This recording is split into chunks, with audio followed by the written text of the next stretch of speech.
Hello and welcome everybody to another episode of the Scandinavian Corner. And today's episode is actually going to be very special compared to the other ones that we have made so far, the other 5, I believe it is. But today's episode, we are going to dive into a book, actually, for a change. Because both my co-host here, Patrick, and I have read Chapter 1 of The Hunger Games by Suzanne Collins. Ain't that right? Yeah. Sorry, I forgot to put the mute button off my my microphone there. Yeah, we have. And man, can we keep this with spoilers, please? Because it's been 3 books. It's been nearly 10 years since The Hunger Games has gotten out, and the book has been out since 2008. Yep. I will try to keep as far as my part goes. I'll try to keep it as little spoilers as possible. I have watched the movie. I haven't read the book yet, but I will. But watching the movie, that was years ago, so I don't remember. I barely remember much of it. So for my part, I will do what I can to just keep it to the stuff that I've read and analyze and discuss that rather than other stuff. But sure, you can you're gonna throw in a spoiler or two there here and there that won't ruin the story for other people. I mean, it is a great story. We can both agree on that. I'm going to quote my favorite paragraph of the chapter, sure. Which is as following. Then he reads. Begin quote. Then he reads the list of past District 12 victors. In 74 years, we have had exactly 2. Only one is still alive. Hamish Abernathy, a paunchy middle-aged man who at the moment appears hollering something unintelligible, staggers onto the stage and falls into the 3rd chair. He's drunk. Very. The crowd responds with its token applause, but he's confused and tries to give Effie Trinket a big hug, which she barely manages to fend off.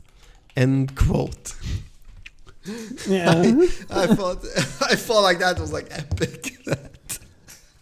Yeah, I just found the quote as well. And by the way, if any of you guys want to read along, you can download the book as a PDF online, actually for free. Believe it or not.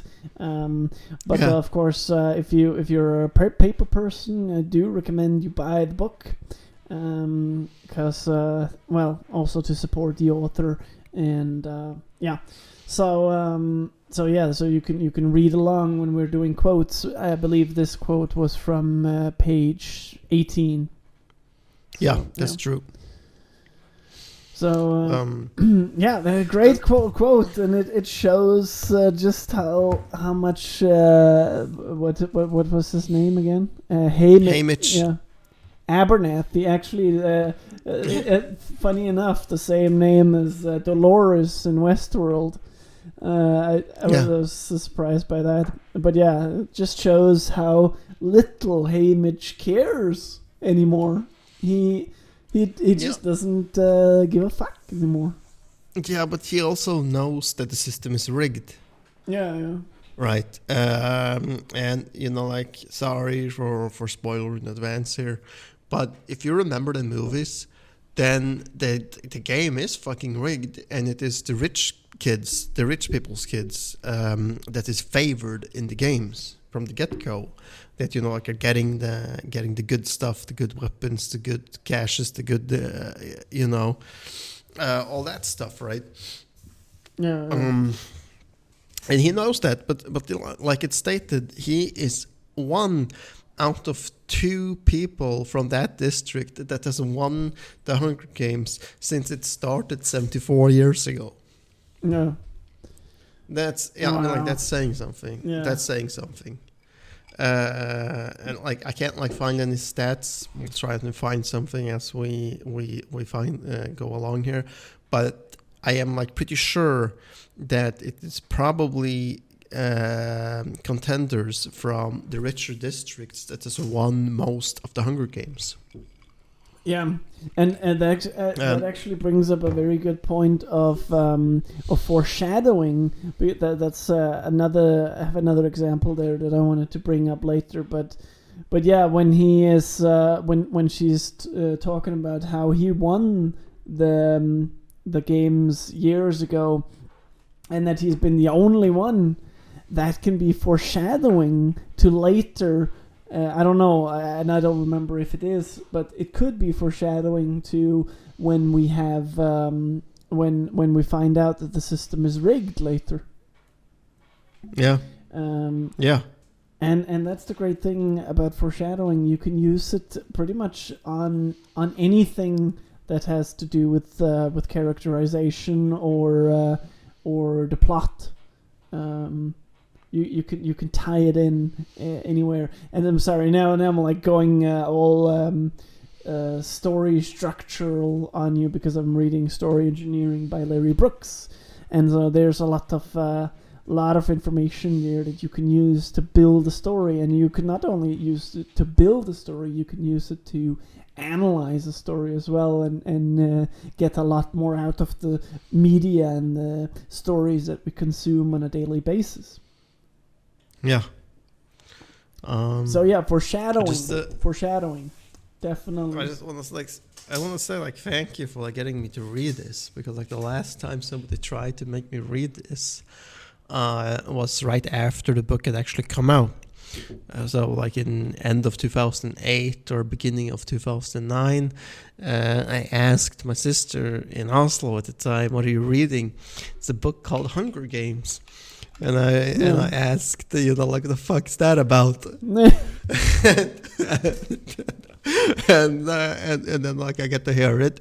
I read the description, and she says I really think you should read it, Patrick. And I look at the description, like I said, and I say, girl who is the main character.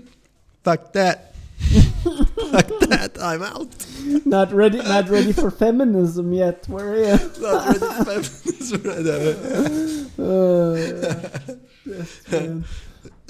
So yeah, man, that was fun. But yeah, I gotta admit though, that in my childhood, it's also very limited to how many female protagonists I have encountered, except for maybe Tomb Raider. That was maybe the exception there. I played all the games, or no, not all the games. The second games, I think. So yeah. Yeah, but think about how we grew up, man. We grew up with fucking action movies with Arnold, Stallone. The most macho of the machos. Of course, feminism would be later triggered for us, Yeah. Of course, it would take some time. Because sure. there has been a few action movies, you're saying Tomb Raider, and then there was one called The Long Kiss Goodnight, that was also with a female protagonist. No. But I mean except those two, I don't remember anything from the 90s with a chick being the protagonist, and Tomb Raider wasn't even on the movie before the game. I mean, the game was already out, and can't even remember when Tomb Raider 2 the game was out. I'm just gonna Google it real quickly. 1997. Wow. Yeah. Holy shit! Fuck. And then the movies were based on the games. I don't actually know. Do you know if it's based on a book as well? Tomb Raider? Yeah. No, that's just a game made up by the game company. Yeah. But anyway, but still, I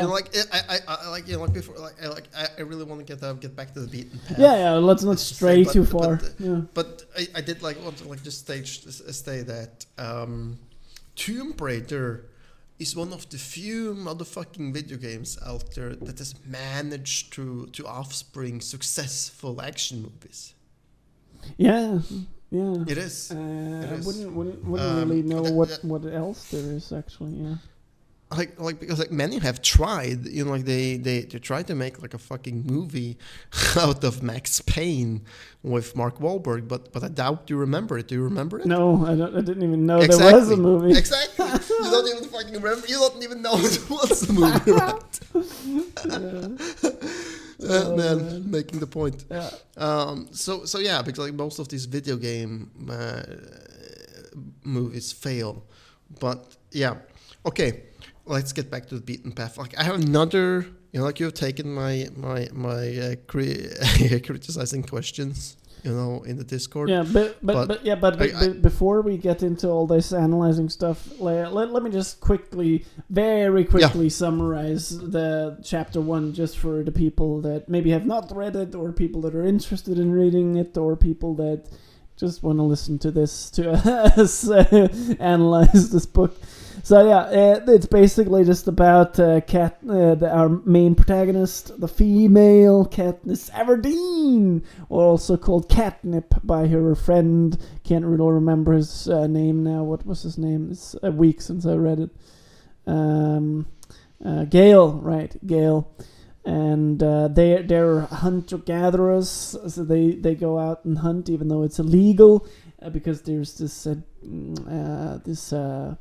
capital that is governing everything with an iron fist, pretty much like a dictatorship. But they do it anyway. They go out and gather and hunt anyway because the Katniss has a younger sister and a mother whom she needs to feed. And also there's this cat called Buttercup, which she was not too happy to take in, but her sister wanted it because it looked so cute apparently. And so now there's another mouth to feed, so she actually has to feed 4 mouths with her hunting and gathering, and then the grain and oil which she gets from a thing called the Tesserae. But what that is, we'll maybe get in on that a little bit later. And maybe we can get in on later what this District 12 is that we have got to do with here. So yeah, you had some questions. Yes. On the last page of like, okay, keep this in mind, you know, like that I stated before, you can like just Control F on the PDF this fact, but that there's around 8,000 people in District 12, okay? Yeah. Now we're gonna quote something from the last page of chapter 1. Let me see. Through the crowd, I spot Gale looking back at me with a ghost of a smile. As reapings go, this one at least has a slight entertainment factor. But suddenly I am thinking of Gale and his 42 names in that big glass ball, and how the odds are not in his favor. Not compared to a lot of the boys, and maybe he's thinking the same thing about me because his face darkens and he turns away. But there are still thousands of slips in the ball. I wish I could whisper to him. Yeah. What bothers me with this is like, okay. Oh yeah, this is, by the way, this is on page 90. Before you read a quote, just say the page so that people can follow along if they want to. Okay, I'll remember that. Page 19, beginning of the page. Then this is the paragraph that I was reading. My problem with this is that it is earlier stated that there is 8,000 people living in District 12. How the fuck is there thousands of slips? That's an interesting. To explain my math here, you know, in a society you have old people, you have middle-aged people, and then you have the young'uns, as you call them in The Wire, at least. You know, everybody below the age of 18. And you know, like I'm like saying here, like, how the fuck are there multiple thousand kids if the entire population of the district is 8,000? But But the thing is, there's I know, actually I know that because it says it in the quotes as well. Like a Gale has 42 slips in, so like every person can have multiple slips in there. I get that, but still, but still, okay, man. So thank you. Yeah. That explains the so maybe there's like some people that get greedy in their societies and they don't just want to live off fish, and maybe they don't like fish and they don't like to hunt and gather, or they can't. Not everybody are as fit as Katniss, so they're like, we gotta put this into the tesserae. We gotta put the slip in there to get the grain and oil to keep going, and then they are maybe already at like 500 or 600. Like that. It's just, she just explain the math of it. Man, let me see. Can you just keep the talk going? I'll see if I can find it meanwhile. Yeah, in the meanwhile, I can explain what the tesserae is, because that's vital to understand for the rest of the plot. Because apparently, like as I understand it, from what I read a week ago, is that it's if you want these extra resources, grain and oil. And one more thing, paraffin, I think. Then you have the possibility to volunteer one of these slips that comes into the bowl, which is then going to determine whether you can be like how big your risk is, how big the odds are. But I'm going to call it risk here, because it's not good to be picked for these Hunger Games to fight for the death, pretty much. So basically, we have it's a long string. It's quite a complicated string of plot we have here. So in order to get these extra resources, you have to write your name up once.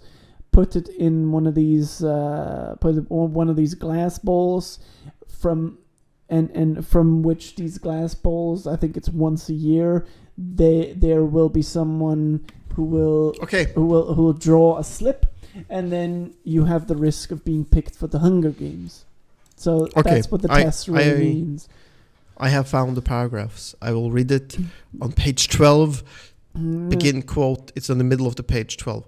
We walked toward the Sam in silence. I don't like that Gale took a dig at Madge, but he's right, of course. The reaping system is unfair, with the poor getting the worst of it. You become eligible for the reaping the day you turn 12.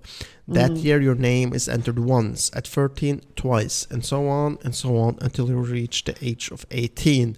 So already here, like you're getting your name into the ball multiple times, right? Yeah. And of course, the final year. And of course, before you continue, this also makes structural sense to give you a little bit of theory on novel writing here. Structurally, it makes sense to start the story here, because why do we start it at this point? Because surprise, surprise, Katniss's sister turns 12, so we got the drama already rolling from now.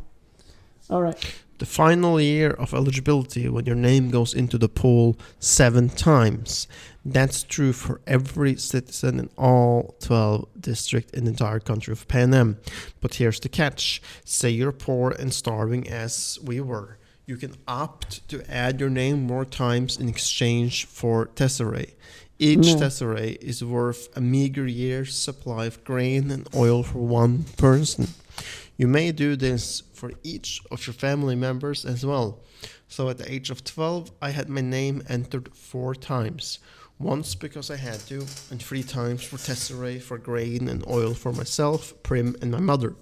Yeah. In fact, Every year I have needed to do this, and the entries are cumulative. So now, at the age of 16, my name will be in the reaping 20 times. Gail, who is 18 and has been either helping or single-handedly feeding a family of 5 for 7 years, will have his name in 42 times. A family of 5. Quote, imagine that. Yeah. Wow. So okay, man, like that explains that. I guess, like, wow, man. Yeah. Fuck, man, I'm dumb. Thank you for like correcting it. Wow. Yeah, and like also the word choice there by Collins is amazing. Like reaping, that already sounds so dystopian. I mean, obviously this is a dystopian story, but it just like by choosing that word, it just reflects that dystopian theme. I gotta say that, you know, like reaping, just another word in the book for, yep, you're picked for the reaping, you're gonna get killed on national TV, so we can flex our muscles, saying don't fuck with us. Wow. I mean, like that is what it is. Yeah. That is what it is. Yeah. We'll come with a spoiler for you at the end of the podcast regarding that. Yeah, and also, like, should we reveal the epic cliffhanger at the end? Yeah, man. I mean, it's literally one line. It's 4 words, 1 line, and a dot. Yeah. Okay. Okay. Let me. I'll read the last paragraph and then the last line. That is the cliffhanger on page 19. On page 19. Yeah. Effie Trinket crosses back to the podium, smooths the slip of paper, and reads out the name in a clear voice. And it's not me. It's Primrose Everdeen, who had her name at the slip in the fucking bowl 1 time. So you gotta imagine that, the fucking odds, man. Oh man. Yeah, shit, man. And this is why I was so hyped to read a lot, to read chapter 2, because damn, this is a fucking cliffhanger. Because now you want to know what the fuck, man. She's gonna fucking get taken there. She's gonna what? She's 12 years old. She's not gonna be able to survive being fucking pitted against all these other districts. So yeah, it literally couldn't. It literally couldn't have been a better cliffhanger. Yeah, man. But yeah, like, what was my other? That was a good cliffhanger. That was like chosen. Yeah, that was a good thing. Now, like, I want to get back to, like, what was I writing to you? Let's see. Oh yeah. Let's see, man. I'm gonna just thing it. I also find it. Also have. All right. Yeah. Why is the population of District 12 only 8,000 when it's been 7+ decades since the so-called uprising? Yeah, that's a good question. But like, as I also wrote to you earlier, I think it has very much to do with the fear, and I think she also talks about this in her monologue, that the fear that the capital is instilling in the people when they reap is enough to actually make them afraid of reproducing. At least not in such large quantities as you would expect in a normal society. Yeah, but we have also seen that people are rabbits in places like China and India in the real world. Yeah, but they wouldn't do that if China was a country that would just that would send out police force and involuntarily just remove family members nitty witty here and there. Yeah. I don't know, man. Especially if you didn't know who was going to be next. I don't know. I mean, like, China is a communist place, so like, who knows? But yeah, I still think it's a good concept, and you said like sure it is a bluff, but yeah, it's definitely interesting enough to make one want to read along, I think. Let's see, and why sing up for the tesserae, like thing that we talked about, and have your name written 20 plus times for each reaping, for grain, paraffin, and oil, when our main motherfucker and our main mother bitch is excellent hunter, gatherers, and fishers. Well, I mean, yeah, I think that's a valid fucking question. No, it is. But like, especially when you're talking about Gale and a family of 5 to feed, is grain and oil really enough? No, is the fish and the game that they hunt and the berries that they pick, is that really enough for a family of 5? No, but then that's his problem, that he hasn't fucking set any demands for the family. It's not like said something like, look, motherfuckers, I'm not going to be the only motherfucker providing for this family and going out in the forest to hunt and stuff for this. You all gotta contribute. Yeah, but you can't rationalize that. You can't. No, you can't. Sure, you can't, because he loves his family, and he is not the cold motherfucker. That's not his character. It shows that he cares about his family, and he was just unfortunate enough to be born into this mess. Wow. So you can't opt out like that. It is not that simple, and you and I both know that life is never that simple either. I mean, you couldn't say, well, I'm just running away from my girlfriend and my kid tomorrow because I don't like it here anymore. That is what he's suggesting, though, to Katniss. He's suggesting to Katniss when you're out in the woods that, like, we could just run away. Yeah. Stating that, like, underlining the words here, we could just run away, saying that like he is prepared to leave this family of 5 behind. Yeah, but to say fuck it, you're on your own. So my question is, it's not prepared. If you're prepared. No, he's floating it. He's not actually. He's serious about it. He's floating it, but still, if he's floating it, then why the fuck wouldn't he have said to them you all gotta carry your own ball of rice? Yeah. He could. I don't see that. I don't see the logic here. He could do that, but maybe we still don't know enough about his family to make those absolute statements, because his family could be sick. They could be incapable of work. We don't know, because we have not been introduced to that at that point. And I thought like these so-called capital soldiers were some cold motherfuckers that would just go into his house and just execute every last one of his bloodline. Then if he chose to run away, obviously not. Ergo, the capital soldiers are pussies. Right? Meaning that again, foreshadowing that it was all a damn bluff. Because if you aren't so pussies, why haven't you killed them then? Why haven't you killed the bloodlines of everybody that has tried to run away, or everybody that has tried to escape? Why haven't you just said you know what? We're just gonna fucking execute every last one in District 12, like we said we did in District 13? No, you didn't, because you're lying piece of shit motherfuckers.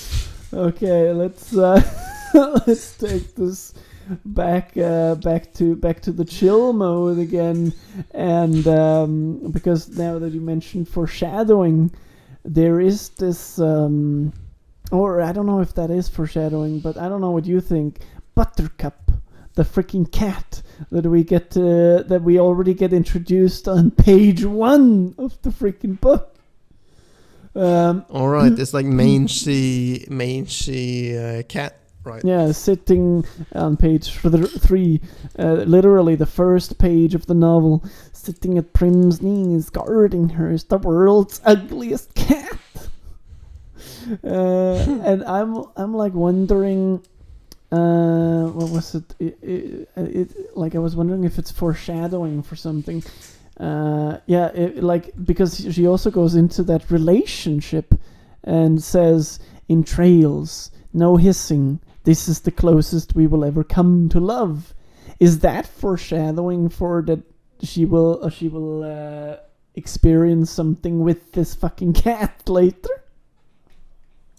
Nah, like if we're going to compare the cat to any character, I would say the cat is remnants of Haymitch, because Haymitch is also like a beat down, broken alcoholic motherfucker who don't give a shit. Oh yeah, that's actually a nice catch there. That I mean, look at it. Like he's showing up to this reaping in stained clothes, smelling probably, dripping of liquor, because like, not that he just doesn't give a fuck, but also the fact that, let's say that like Haymitch is it's stated his exact age is not stated, but they say in the book that Haymitch is middle aged, right? So let's just say that Haymitch is in his 40s, right? Then he has been doing this for every fucking year for over 20 years, where he has to go to the reaping and then become the mentor of the two chosen ones for the reaping for District 12. Knowing that shit, I'm probably sending these two people to their fucking death because they have no way to win a rigged game. Wow. I was just the exception of the rule, and I won because of pure luck and some skills. Right. And this must be like like tremendously tearing on Haymitch's mental health. Sending like, not that he's like personally sending the two people to death, but that's kind of like how you would feel it if you were the damn coach. Yep. You're just gonna coach these people, giving them the advice and so on. You're like, they're most likely gonna die, but you're still gonna coach them. Right. So yeah, wow, man. Like Haymitch is Buttercup, definitely. Yeah. Haymitch is Buttercup because like he would rather be left alone. He would rather be left alone drinking, and hopefully one day he would muster the courage to kill himself, right? But he don't. He hangs on. Wow, so like that was my take on Buttercup. And do you think that's foreshadowing? Like that we get the Buttercup introduced at the very first page? Yeah, I think so. Like that's like a little bit foreshadowing because or let me ask it in a different way, because this is foreshadowing. Will we see Buttercup play a central role later in the plot? Or not just a central role, just any role. I think we'll see her Buttercup play a role. Yeah, definitely. Yeah. Because when it's been a long time since I've seen the movies. I've never read this book, like I said. But fuck man, there's realized that I'm starting to sound like Katniss in the fucking book, defending every sentence that I'm making. But that's good. That's how you get a lively discussion up and standing. So yeah. All right. But yeah, we'll see Buttercup as a character again, because when she is isolated, when she is put into this prison of sorts, then that is the only cornerstones that she can hold on to in her mental mind to keep her mind sane, hold on to the cornerstones that and Buttercup is a cornerstone. Buttercup is a fucking cornerstone, right? Because it is a part of her life. It is something that she knows, and it's something that that she is comfortable with. I agree. Same as like the other cornerstones of Katniss's life is the hunting, right? Which is a skill that she cherishes, and the hanging out with like roaming with Gale in the forest, another fucking cornerstone, and like her mother might not be as strong as a cornerstone, but she still is, like kind of there, because Katniss blames the mother for her father's death in some sorts. Yeah. Like, I don't know if you remember that, but like she vaguely. Yeah, she says that like that it took her a long time to forgive the mother, right? And that it was like a long time where she years probably where she didn't ask the mother for anything, that refused to take the mother's help for anything. No. So now the mother is not such a strong cornerstone in her life. But Prim is the cornerstone. So like these are the cornerstones of Katniss's life that we know of. Yeah. And because these are the cornerstones that we know of in her life, then these are the cornerstones we will hear about in the coming chapters and the coming books. Yeah. That we are missing to read. But yeah. Yeah, we will get into that. I mean, I think I'm planning to make this little side series of the Scandinavian Corner, so that we will have, even though this is the 6th Corner episode, this is going to be part 1 of the Hunger Games book that we will analyze, and then in the next one we will probably go through chapter 2. And talk a little bit about that, because so that we get like a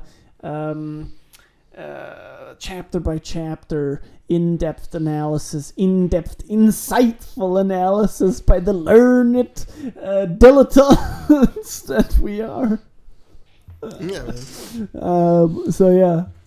Yeah, man. But like, I'm actually having like a lot more things, but I think I'm just going to cut myself down on one more thing that I want to mention, because man, I actually wrote down 7 points that we wanted to discuss here tonight. Everything from like, no, I will just come in on a structural element in a second. But before that, you can tell me are there any good or bad scenes that you liked in this chapter? No, I just wanted to emphasize my take on like what I was like saying, why she would put her name in this tesseract thing so many times if she was such an excellent hunter. And yes, you can excuse Gale because he was a family of 5. Yeah, 5. But Katniss was a family of 3. And they're already stating, when they're going into the forest, that they're like already catched more fish. They have enough berries. They have enough of all this shit, And Gale has even put a mesh over the blueberries in the forest to make sure that it is not compromised by ants and vermins. So and by the time. And we know that they're doing this every day. So this is a skill that both Gale and Katniss has, or Catnip as Gale is calling her, has cherished for thousands upon thousands upon thousands of hours, Yeah. So they're all I'm sorry, they're saying all. I mean, they're both highly skilled hunters, highly skilled killers. And yes, I'm saying killers because if you watch any interviews from people that actually kill people for a living, like in the Special Forces, Navy SEALs and shit, they compare killing to killing a large animal. You fell a large animal, like an elk, you don't feel bad, for some time ahead, right? But the more you kill, the more cold you get, right?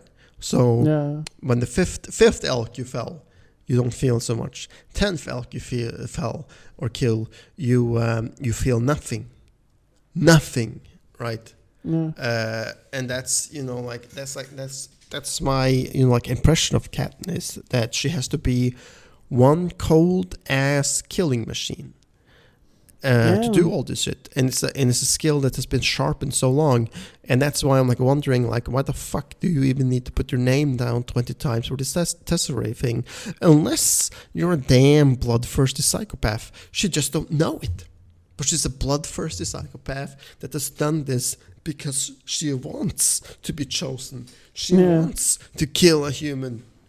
That's an interesting theory, actually, for the later, and also again, great, very subtle foreshadowing. Actually, if it is foreshadowing, then it is. Yeah, but I'm not spoiling anything here. No. But I'm not yet, at least. But I'm imagining then when she gets when push comes to shove and the fucking Hunger Games begins, then she will probably not be the person to hesitate with killing another contender.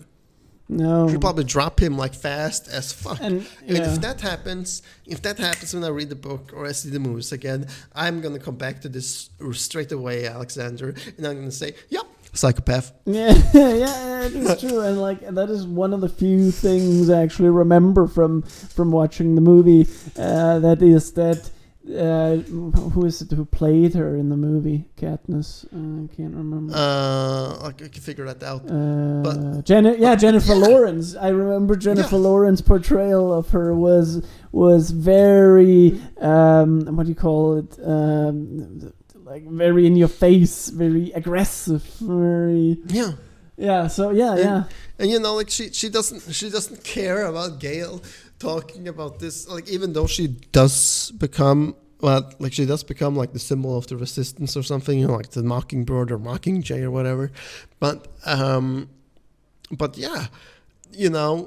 the fucking fact that she doesn't give a fuck, the fact that she puts her name down so many times, the fact that she doesn't hesitate to kill, probably won't hesitate to kill, and the fact that she doesn't give a fuck about Gale, talking about the bullshit system or the bullshit capital. She's just instantly going back to the thinking in the book where it's not something that she says out loud, but she's thinking why is he saying out all these things loud? It's not something that's gonna help. Plus, it's gonna scare off the game nearby.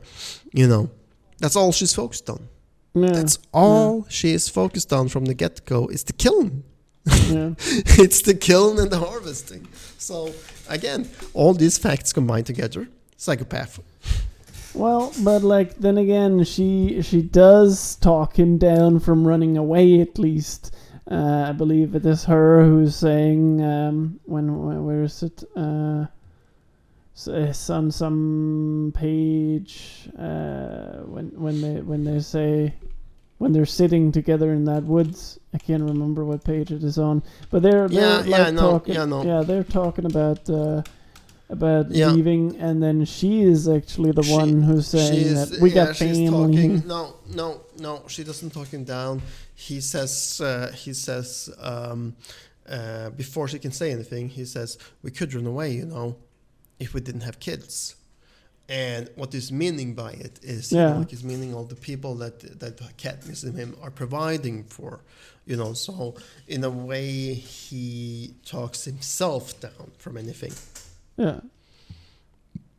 It's unclear, I would like to have seen, if he didn't say that, would she just say, you know what, Gale, you just go ahead. I don't give a fuck. Yeah. I can't find it. Yeah. Okay, here. So on page 8, we could do it, Gale says quietly. What? I ask. Leave the district. Run off. Live in the woods. You and I, we could make it, says Gale. I don't know how to respond. The idea is so preposterous.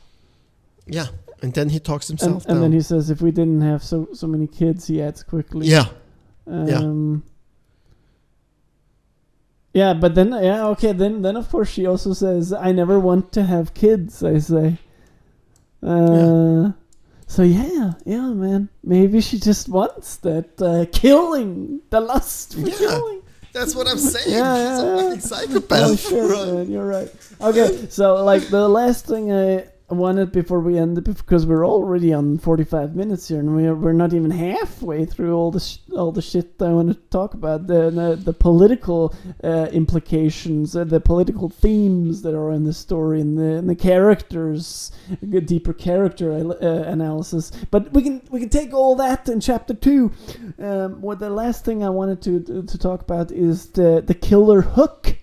That actually is on one of the very first pages, and because a hook is also a very neat structural element to use when you want to, well, basically hook the reader, reel the reader in, and that is, let me just check my notes here.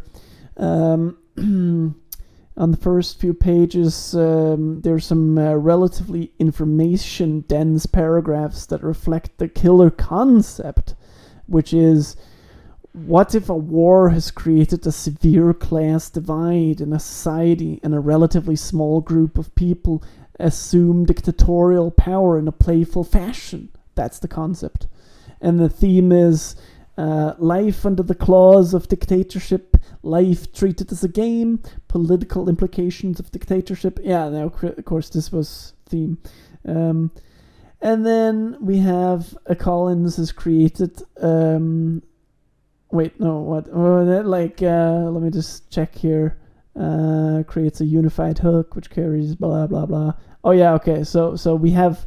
Oh yeah. So the hook is that we have all these things, concept, theme, and character, mixed into one monologue by the main character. So that the fact that we hear all this stuff, this structural stuff from which the plot consists, the fact that we hear all that through the monologue of the protagonist, that is a very, very neat way to reel us in, to hook us. So I just wanted to get that in there, that we have this monologue, and through the monologue we get a lot of the author's notes, all the notes that the planning that she has done beforehand. We get that easily by just her, by the protagonist Katniss telling us through her monologue. So that I just wanted to get that in there, how neat that is, or how an effective a tool that is, because how else would you get all this information into the reader's head? Yeah, how else? Yeah, if not through a monologue. My final thoughts on this, like we're on 47 minutes now, 48 minutes. Yeah. I was going to say, according to the capital in the book, Pan Am has a total population of 4.5 million people. However, if you add up the known population of all the information you get in the chapters of the 3 books and the 12 districts, then it gives you a total population of only 1.9 million people. So again, lying motherfuckers.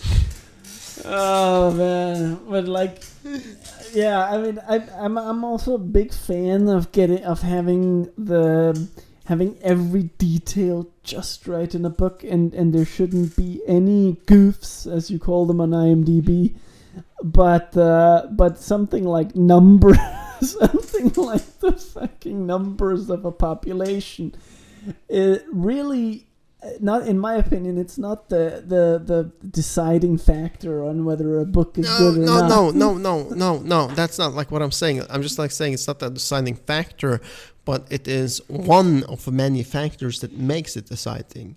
And like since we're so late, then I'm gonna come with my spoiler for this episode. No, one more thing, if we add, what you mean is if we add. If this numbers thing of the population wasn't the only thing, if there was more things, then of course it adds up. But I mean, this is the first flaw that we have found in the chapter. Yeah, of course. So far, but I'm gonna continue like with my major spoiler for this, like for anybody that hasn't actually seen the movies or lived in the forest for the last 8 years. Go ahead. Here's the thing, that they're like talking largely about the uprising and what happens, and that there was a revolt, right? A rebellion that was like saying, screw the fucking capital, kill them. Yeah. Had enough of this bullshit. And the capital is claiming, also in chapter 1 of this book, that we obliterated them, we nuked them, right? Or not nuked them, but we bombarded them, nuked them, whatever, scorched them off the face of the earth, even though that was not the fact of what really went down. What really went down was that this district had enough, and were saying, fuck it, we don't want to do this anymore. And District 13 was sitting on the nuclear arsenal of the entire country, and also the major arms manufacturer was also in the country. So they were all armed. They were all having probably one nuke per man or something like that. Right? Wow. And so of course the capital can't really say that shit. We can't really bombard them, because if we proceed with an aerial bombardment, they might get off a couple of or let's just say they might get off 100 nuclear ballistic missiles aimed toward the capital. We can't shoot them down all, and if just one hits, we're out. Yeah. Permanently, right? Wow. So they don't have any choice but to go to the negotiation table and ask, okay, what do you want? Well, we want independence from you motherfuckers. We want our own territory, blah, blah, blah, blah, blah. Capital proceeds with okay, we'll give that to you. And then you evacuate quietly, and then we bombard the place so we can show the rest of the 12 districts that is remaining that, we killed them all. Hey, we're big. Flexing muscles, like I said in the beginning of the episode. Yeah. So that's what really happened. Meaning, the capital is not as strong as it seems. And, take this in consideration. They're stating that they're 4.5 million, but that they're only 1.9 million in an area as large as the entire North America, including Canada, including the present United States of America, including Mexico. That's a large ass territory for only 1.9 million people. Sure. Is that how many? How many live in Panem? That's how many. That's total population of Panem. If you take the facts, 1.9 million for all of this territory. That's nothing. That's fuck. Yeah. No, I'm just thinking, is Panem actually a fictional country? Yeah, it's a fictional country.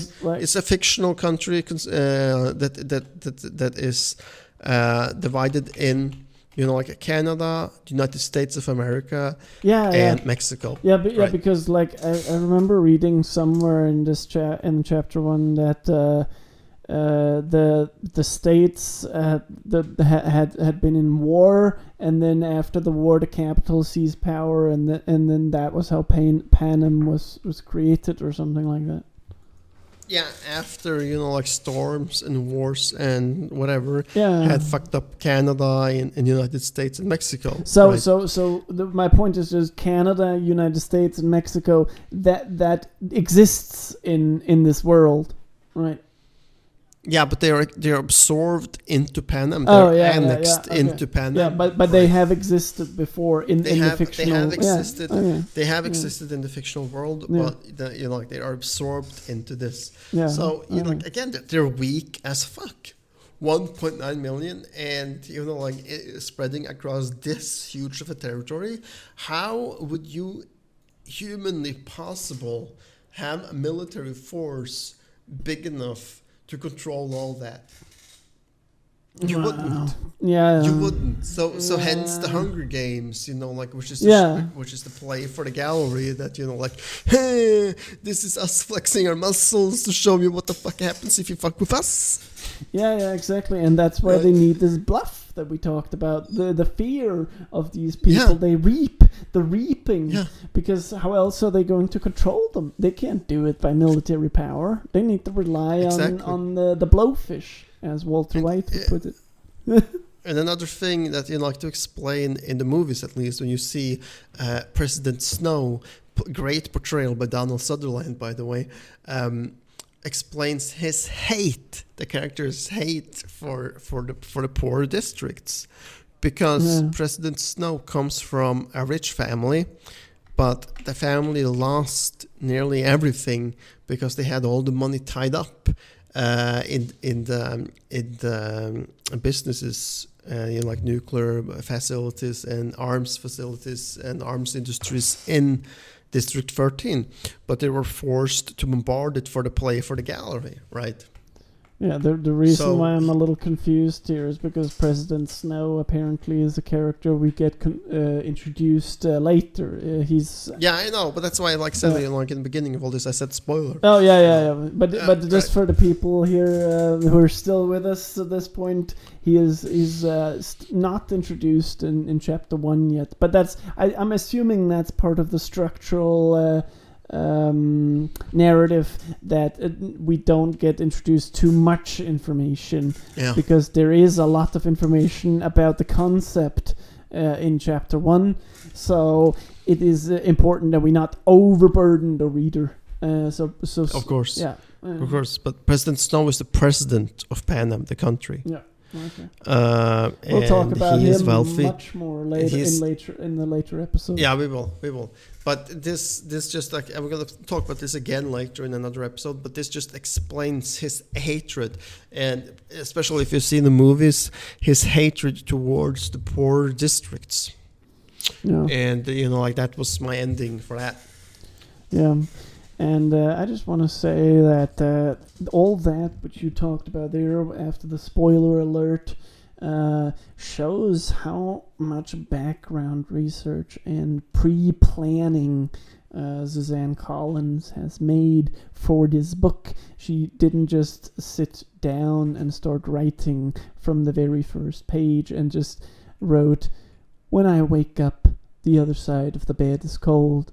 My fingers stretch out, seeking Prim's warmth." Like, she didn't just sit down and write that. She actually wrote a lot of planning beforehand, a lot of how is this society going to look, what am I going to, like, the idea of calling them districts and like how this thing is going to be structured, all that. Used a lot of time on planning that before, so you gotta admire Collins for that. Definitely. And you also gotta take in consideration how how big of a success this book became when just 5 years after the book was released, the Hunger Games movie of the Hunger Games book 1 was out. Yeah, wow. 5 years. Wow. Right. So that means like production began like 3 to 4 years just after the book was released. Yeah, and it just shows also how important planning is for when you write a novel, because as Larry Brooks from the book that I'm reading at the moment, Story Engineering, says, when you write organically, that means when you just write without planning, that is what he calls pantsing. Have you ever heard that term before? No. A pantser. When a writer's a pantser, it means that he writes from the edge of his seat or with his pants down. So like he's not prepared, he's not planning. He's just writing like, gotta get all these ideas, gotta get them out. And then he's basically, another good metaphor is when you're doing that, you're actually searching for the story. And when you're planning, you're actually structuring the story beforehand, which is apparently, at least that's what I take it, a much more efficient way to make a story instead of just stumbling across the building blocks for a story, which you will eventually then build from the bottom up when you're planning it anyway. So you might as Indeed, man. You might as well plan it instead of just randomly stumbling across it and then have to write multiple drafts at the end of the day anyway. Indeed, man. All right, like 20 seconds left. We're on an hour, folks. So I'm going to say, like, pleasure to be on the Scandinavian Corner. Thanks for coming. I'm out. All right. That went a little quick there, so I'm just going to end it here as we are coming up on an hour right now.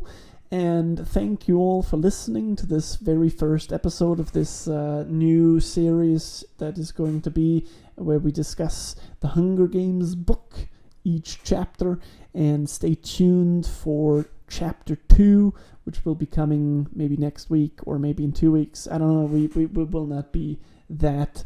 We don't have deadlines here, so it will be coming soon. Basically, definitely in the next month. Until then, stay cool, subscribe and like if you want to, and we hope you enjoyed this episode. Peace out.